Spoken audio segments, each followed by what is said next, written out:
자, 오늘은 베드로처럼 변화를 받아, 베드로처럼 변화를 받아라는 제목으로 하나님 말씀 증거하겠습니다.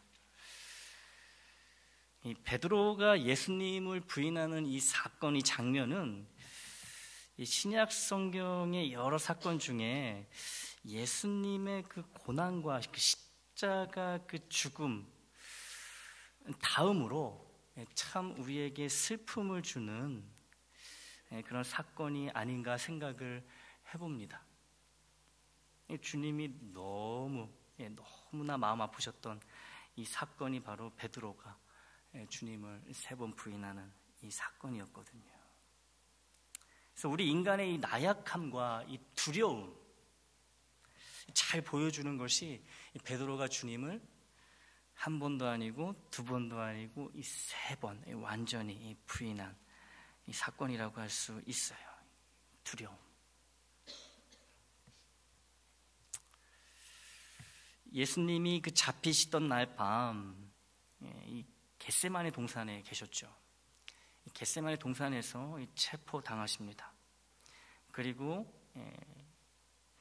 대제사장의 집으로 끌려가시지요. 베드로가 멀찍이 그런 주님을 따라갑니다. 이 대제사장의 집 마당까지 따라 들어간 베드로는 거기서 불을 피워놓고, 장작불이겠죠. 새벽이니까, 추우니까 불을 피워놓고 몸을 녹이고 있는 군중 속으로 합류합니다. 그때 한 하인, 소녀 하인이, 어린 여종이 이렇게 불을 쬐다가 이렇게 보니까 베드로가 보이는 거예요. 알아봅니다. 예수와 함께 있던 자가 아니냐 이렇게 물어봐요. 베드로가 아니다 라고 즉시 부인을 합니다. 첫 번째 부인이죠. 또 얼마 지나지 않아 다른 사람이 베드로를 또 알아봅니다. 그리고 이 베드로를 예수의 제자로 지목합니다. 정확하게 지목한 거죠. 이번엔 베드로가 처음 부인할 때보다 더 강력하게 주님을 부인합니다. 2번째 부인이에요. 3번째 부인입니다. 예수님이 겟세마네 동산에서 체포될 당시에 이 베드로를 본 사람이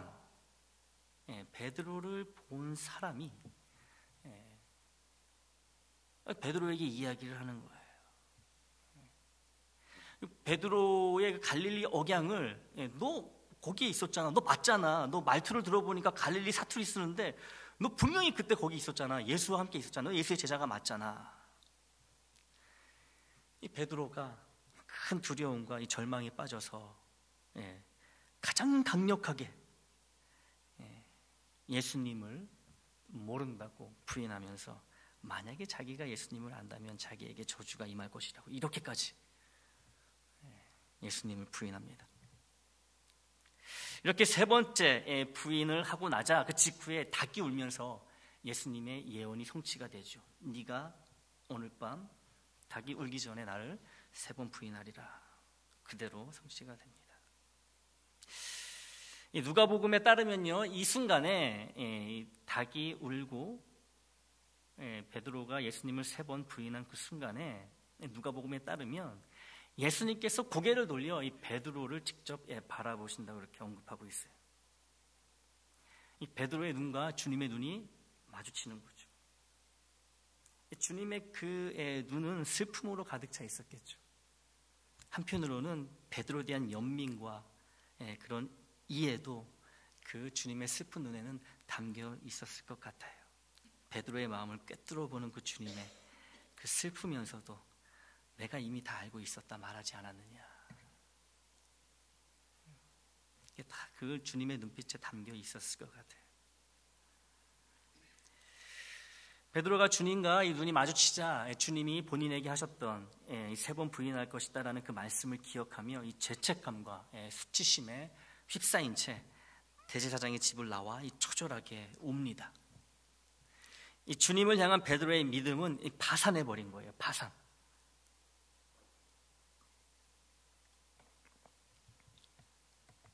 베드로의 믿음이 파산한 이유는 그가 가지고 있었던 큰 두려움이었습니다.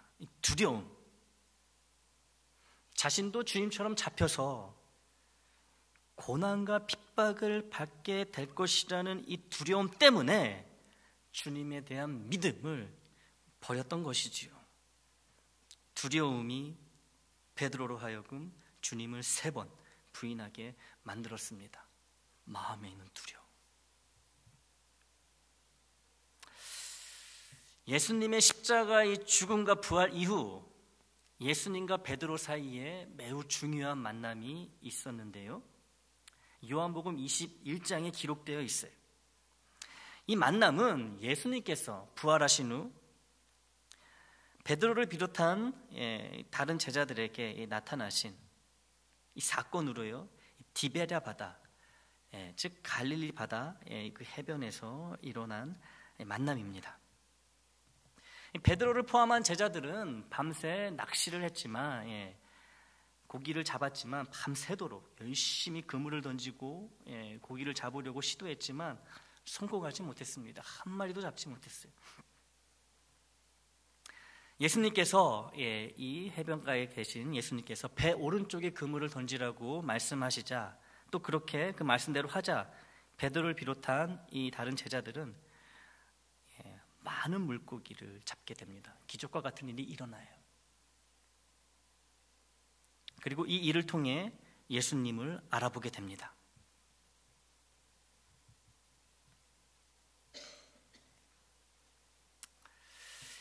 예수님이 이 베드로에게 3번의 질문을 하십니다. 3번의 질문을 하세요. 요한의 아들 시몬아, 네가 이 사람들보다 나를 더 사랑하느냐? 이 질문을 3번을 하세요.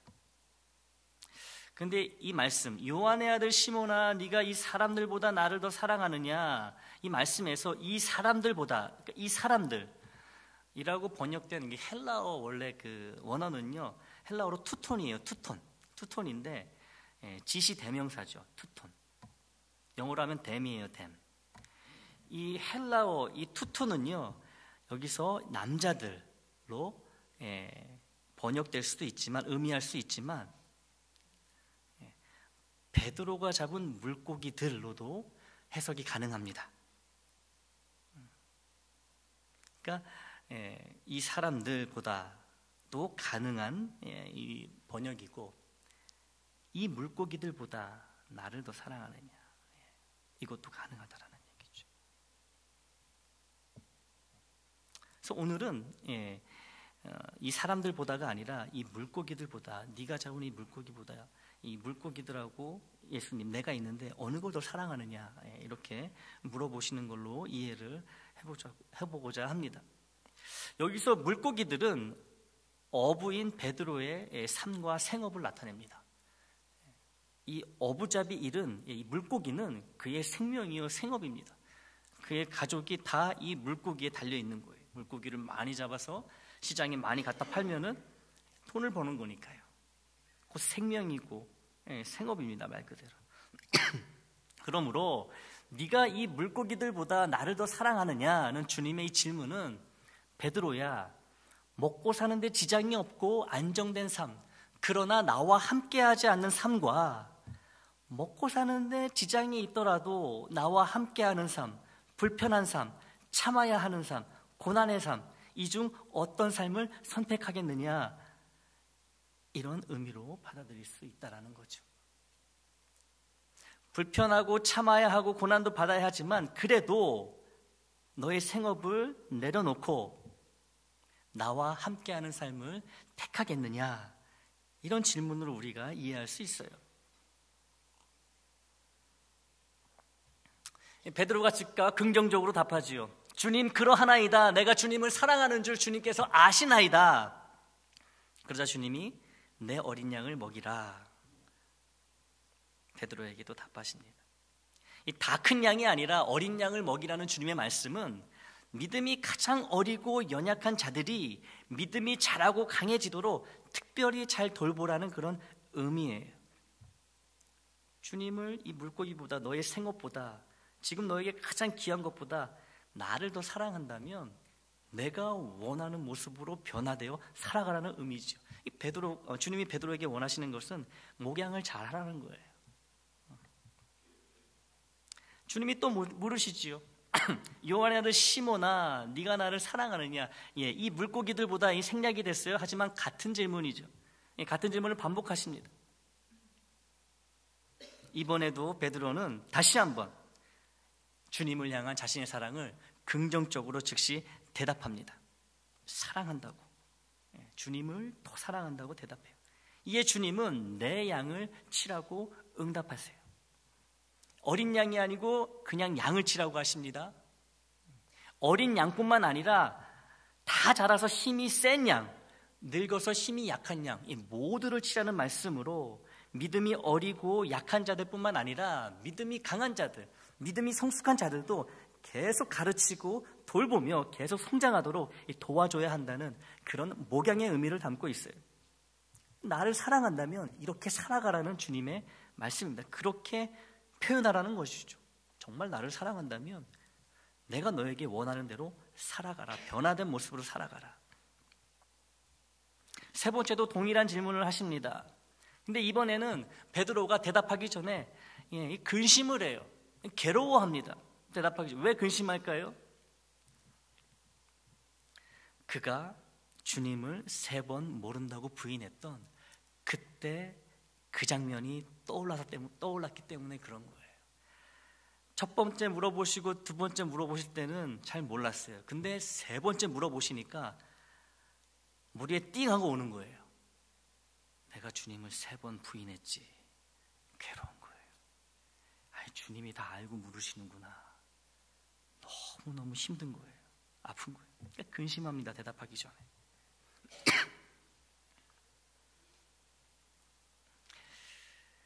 부활하신 주님이 자기에게 다시 나타나셔가지고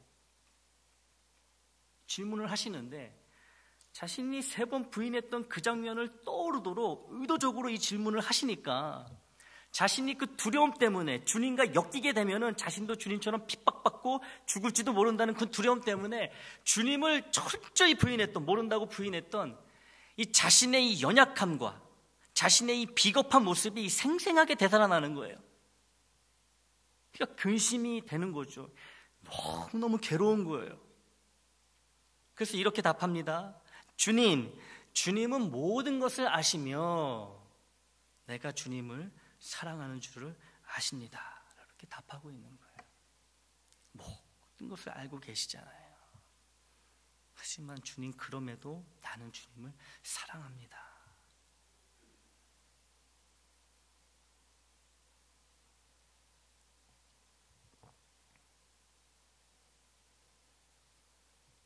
이 주님이 모든 것을 아신다라는 것은요, 자신이 그때 대제사장의 그 마당 뜰에서 두려운 마음에 주님을 3번 완전히 부인하며 배신했던 그 일로 인해 지금 심히도 괴로우며 그 잘못을 회개하고 있다는 것을 주님이 다 알고 계신다는 그런 말이에요. 주님, 내가 그거 잘못한 거 지금 회개합니다. 잘못한 거 압니다. 용서해 주시옵소서. 내 마음을 다 아시잖아요. 이 의미가 되는 거예요.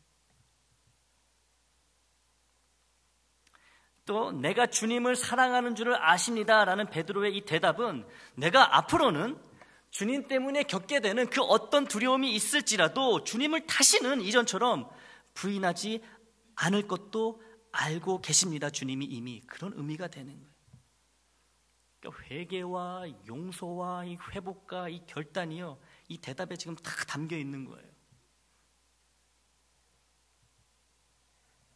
이에 주님은 그렇다면 내 양을 먹이라고 또 말씀하시면서 이 베드로가 앞으로 해야 할 일이 단순히 믿는 자들을 돌보는 자가 아니라 신앙 공동체를 인도하고 보호하고 양육하는 지도자가 되어야 한다는 것을 명령하고 계세요. 그렇게 살라는 거예요. 네가 정말 나를 사랑한다면, 다시는 나를 부인하지 않는다면 내가 지금 너에게 요구하는, 원하는 이 모습대로 변화되어 살아가라는 주님의 말씀이시죠. 그런데요, 주님을 부인하고 주님이 십자가에서 돌아가신 후 베드로는 이 자신의 가족과 집이 있는 갈릴리로 돌아갔어요. 그리고 그곳에서 예수님을 만나기 이전에, 처음 예수님을 만나기 이전에 어부의 삶으로 돌아갑니다. 도루묵이 된 거예요. 예수님을 만나기 전에 이전의 삶으로 그대로 돌아간 거예요. 주님의 제자로 처음 부름 받았을 때 베드로는 가족과 집, 그리고 생업보다 주님이 훨씬 더 귀하고 소중해서 이 모든 것을 버려둔 채 주님을 따랐습니다. 그렇죠. 그렇게 주님의 제자가 됐죠.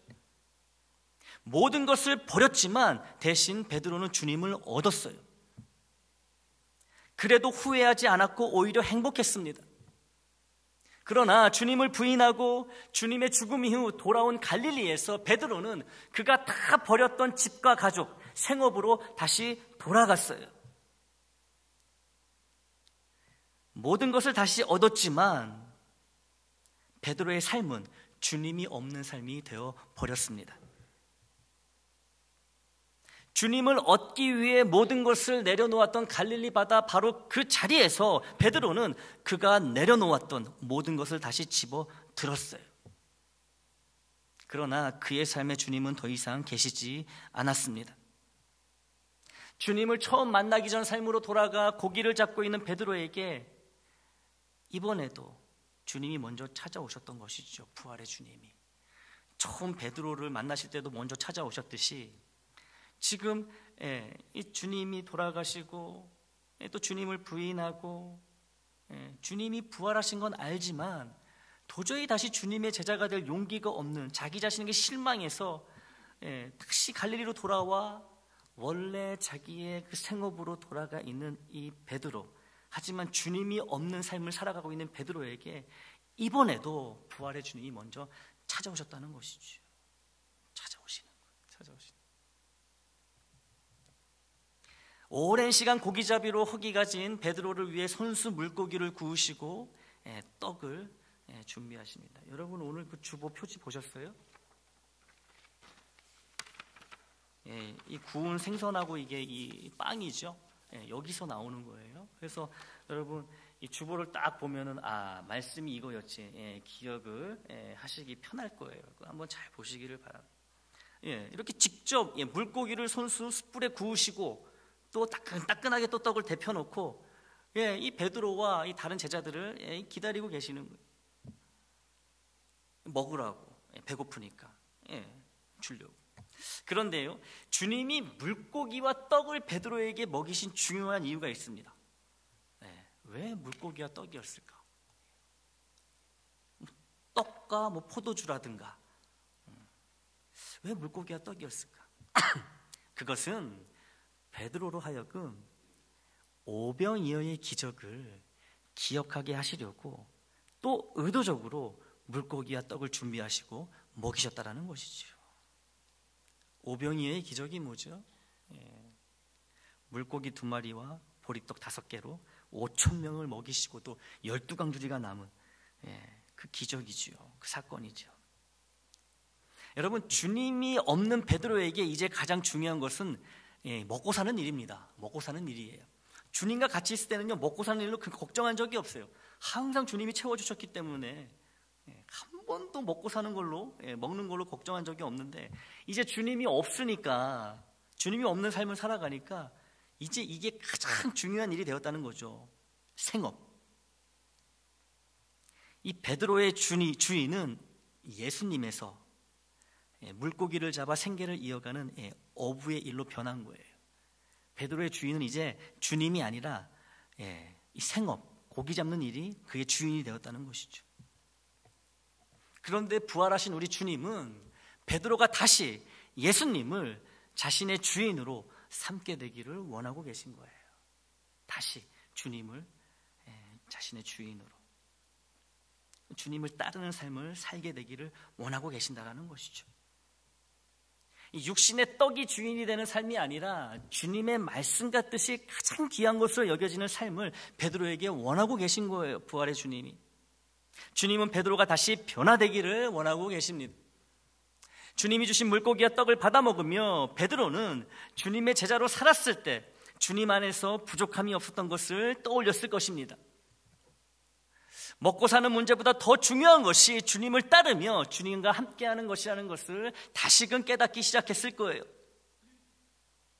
베드로의 이 깨달음을 확인하시기 위해 주님은 베드로에게 그가 잡은 물고기들보다 주님을 더 사랑하냐고 그래서 3번이나 물으셨던 것이지요. 지금 네 마음의 주인은 이 물고기, 바로 먹고 사는 것, 이 어부의 일인데 이것보다 나를 더 사랑하느냐? 너의 주인은 지금 이 어업인데, 고기를 잡는 일인데 다시 나를 주인으로 삼겠느냐, 선택하겠느냐, 그 질문을 하고 계신 거예요. 왜 이렇게 질문하시겠어요? 나를 택하라는 거죠. 다시 나를 너의 주인으로 삼으라는 거예요.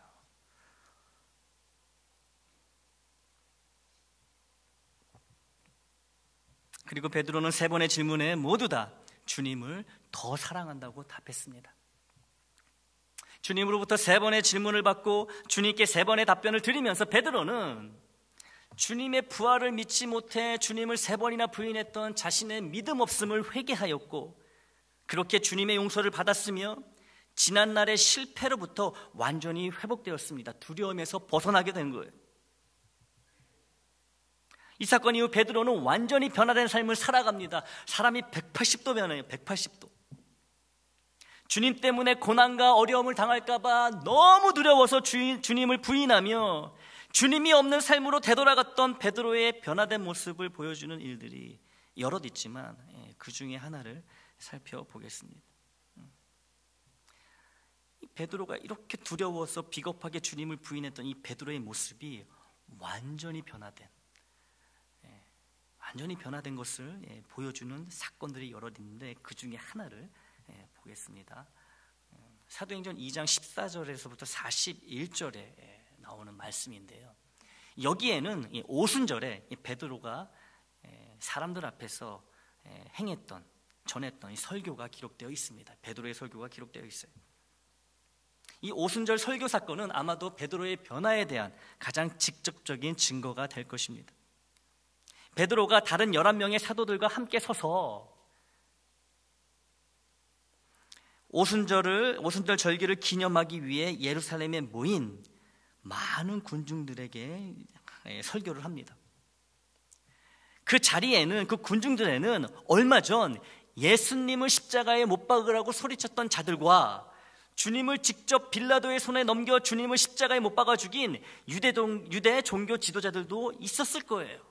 수많은 인파가 있고, 특별히 이 축제 기간이기 때문에, 오순절 기간이기 때문에 여전히 예수님을 죽였고, 그리고 예수님에 대해서 이를 바득바득 갈고 있고, 여전히 예수 믿는 자들을 예수님께 그렇게 했듯이 핍박하고 이 고난 가운데에 죽일 수 있는 자들이 모여있는 그 자리에서 베드로는 이 다음과 같이 담대하게 선포합니다. 오늘 본문이에요. 사도행전 2장 36절입니다.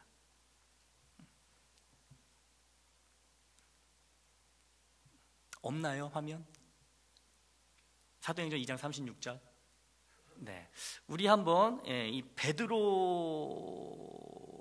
내가 베드로다라는 그런 생각으로 이 본문 말씀을 한번 힘차게 같이 읽어보겠습니다. 시작. 그런즉 이스라엘 온 집은 확실히 알지니 너희가 십자가에 못 박은 이 예수를 하나님이 주와 그리스도가 되게 하셨느니라 하니라. 아멘. 니네가 죽인 예수 그리스도를 우리 하나님께서 우리의 주인 메시아가 되게 하셨더라. 대놓고 이야기를 했다는 얘기죠. 선포했다라는 거예요. 한 어린 여종이 너 예수와 한패지라고 했을 때 펄쩍 뛰면서 무슨 소리 하냐고, 난 상관이 없다고. 그렇게 3번이나 이 두려움 때문에 그렇게 3번이나 부인했던 이 베드로가 이렇게 변하게 됐다는 얘기죠.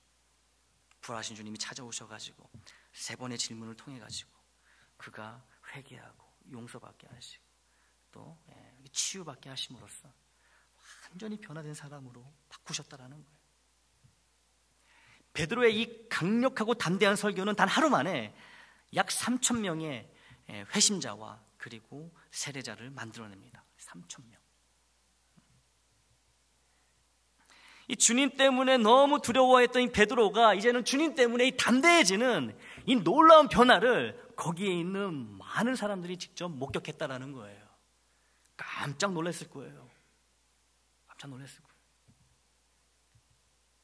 사랑하는 애장 식구 여러분, 주님 때문에 두려워했던 이 베드로의 모습과 주님 때문에 담대해진 베드로의 모습 중 어떤 모습이 우리에게 더 자연스러운 모습일까요? 두려워서 주님과 연결이 되면 나도 주님처럼 고난받을까 봐, 핍박받을까 봐 이 두려워하는 이 베드로의 모습과 오늘 이 본문의 베드로처럼 주님 때문에 이 담대해진 이 베드로의 모습, 이 두 모습 중 어떤 게 더 자연스럽게 보이십니까? 우리에겐 주님 때문에 두려워하는 모습이 더 자연스러운 모습이에요. 두려워하는 모습이.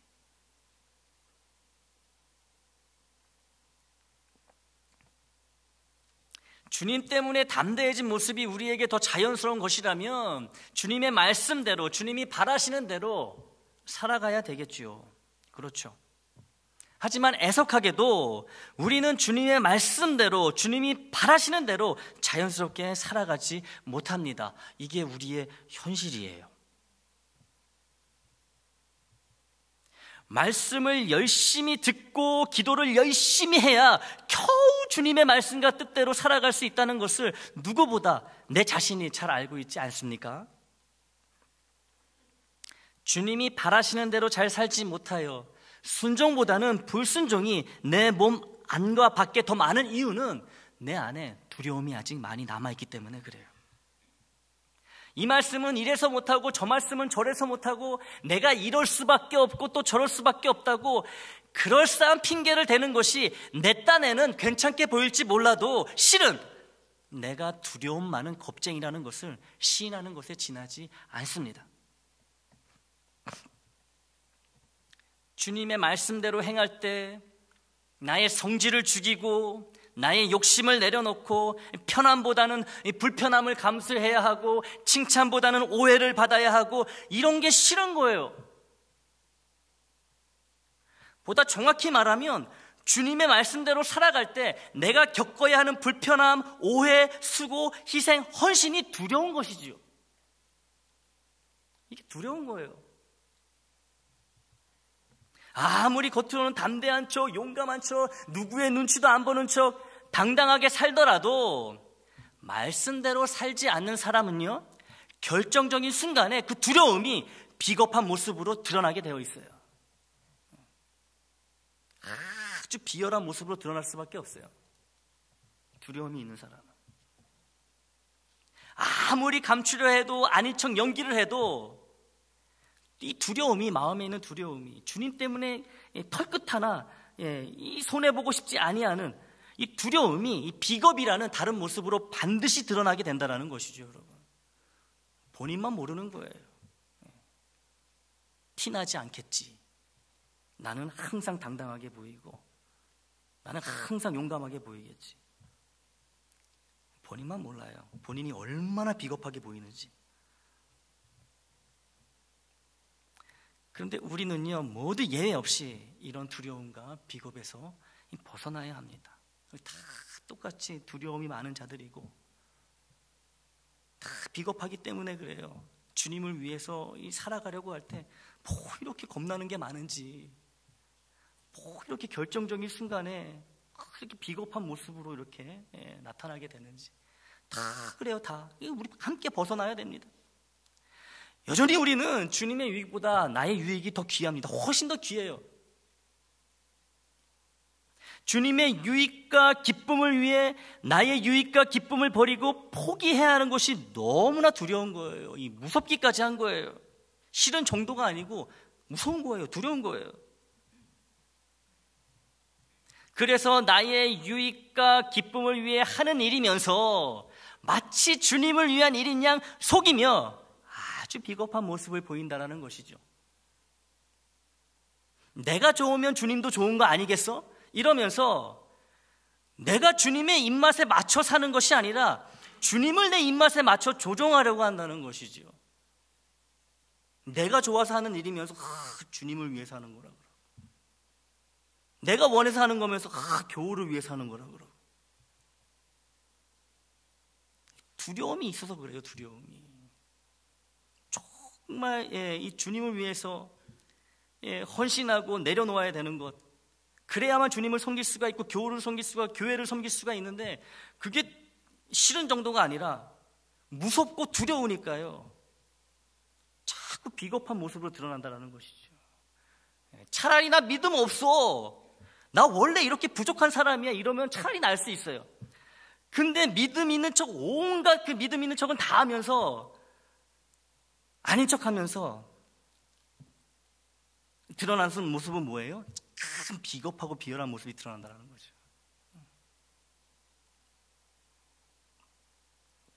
여러분, 우리가 다 그래요. 저도 그렇고 여러분도 그렇고요. 다 똑같습니다. 다 똑같아요.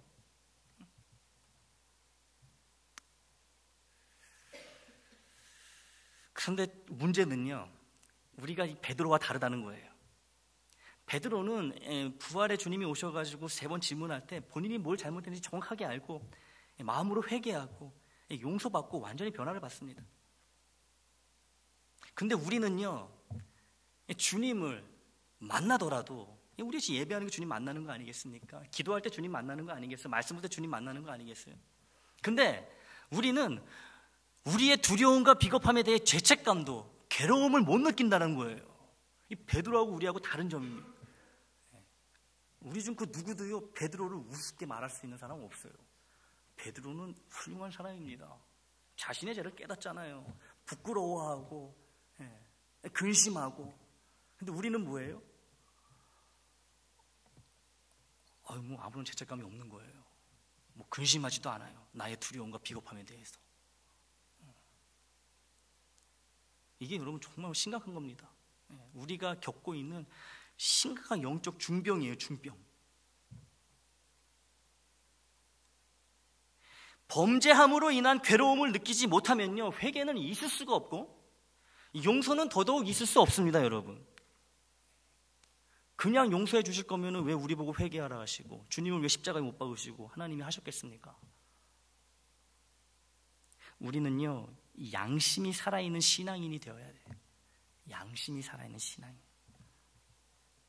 죄를 지었으면 또 그리고 말씀을 듣는 가운데에, 말씀을 배우는 가운데에, 기도하는 가운데에 하나님이, 성령님이 그 죄를 알려주시면 마음 아파하고 부끄러워할 줄 아는 이 양심이 있어야 된다는 거예요. 양심이.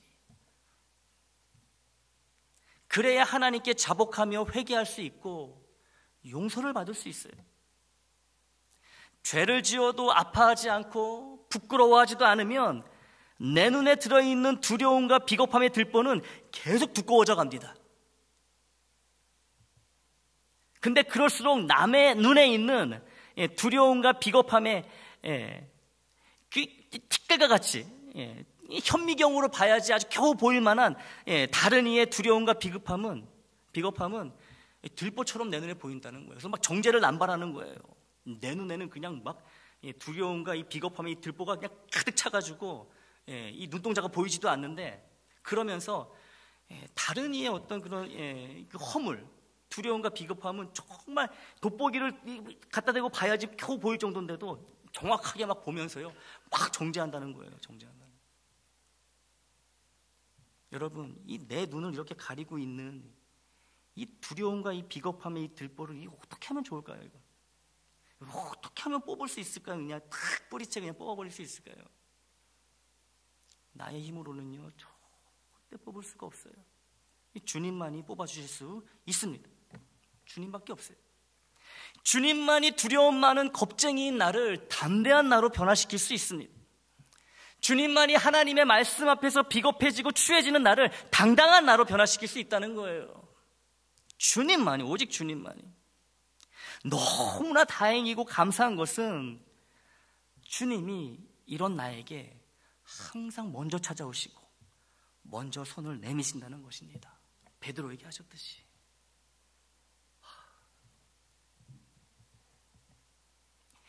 두려움 때문에 주님을 비겁하게 부인하며 주님보다 다른 것을 더 귀하게 여기며 살아가고 있던 베드로에게 주님이 먼저 다가오셔서 그의 눈에 있는 두려움과 비겁함의 들보를 뽑아주신 거예요.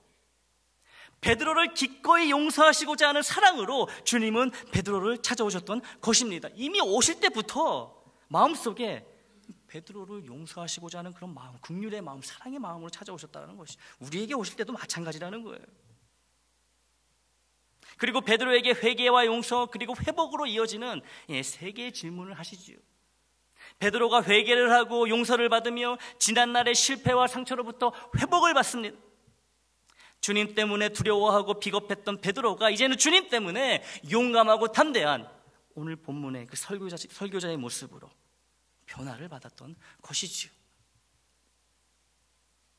주님을 잔인하게 십자가에 못 박았던 그 당사자들 앞에서도 조금의 위축됨 없이 예수의 이름과 구원을 선포하는 베드로가 되었다는 거예요. 주님이 나에게 요구하시는 불편함, 손해, 오해, 희생, 헌신이 두렵고 싫어서 하루에도 수십 번, 수백 번 주님을 배신하면서도 그렇게 주님의 마음을 아프게 하면서도 점잔을 빼며 태연하게 하나님을 아버지라 부르고 예수님을 나의 구세주라 뻔뻔하게 부르는 비겁한 우리입니다. 우리 참 비겁해요. 그런데도 부활하신 우리 주님은 여전히 이렇게 비겁한 나를 사랑하셔서 언제나 나를 먼저 찾아오신다는 거예요. 여러분, 이게 참 은혜이고 참 복인 것입니다. 늘 먼저 찾아오시는 거예요. 늘 먼저. 나를 찾아오신 주님은 나에게도 물으십니다. 아무개야, 네가 네 자신보다, 네 생각보다, 네 꿈보다, 네 계획보다, 네 아내보다, 네 남편보다, 네 자식보다, 네 재물보다, 네 명예보다, 네 체면보다, 네 인생보다 나를 더 사랑하느냐? 오늘도 주님은 나를 찾아오셔서 나에게 먼저 물으신다는 것이지요. 주님의 뜻대로 살면 내 자신, 내 생각, 내 꿈, 내 계획, 내 아내, 내 남편, 내 자식, 내 재물, 내 명예, 내 체면, 내 인생이 내가 원하는 대로 안 될 거라는 큰 두려움이 우리에게 있다라는 거예요. 이게 두려운 거예요. 내가 바라는 인생은 이건데 내가 여기서 주님의 말씀대로 이렇게 해버리면은 내가 꿈꾸는 인생은 어떻게 되나? 두려운 거예요. 내 가족은 어떻게 되나? 두려운 거예요. 두려운 거예요.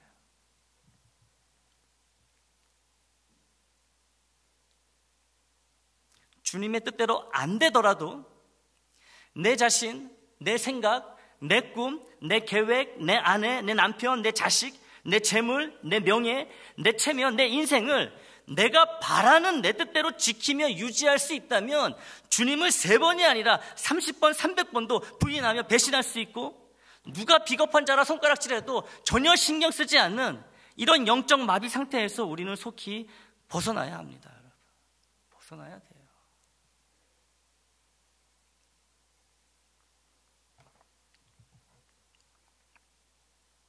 왜냐하면 내 자신, 내 생각, 내 꿈, 내 계획, 내 아내, 남편, 내 자식, 내 재물, 내 명예, 체면, 내 인생이 내 뜻에 달려있지 않고 주님의 뜻에 달려있기 때문에 그래요.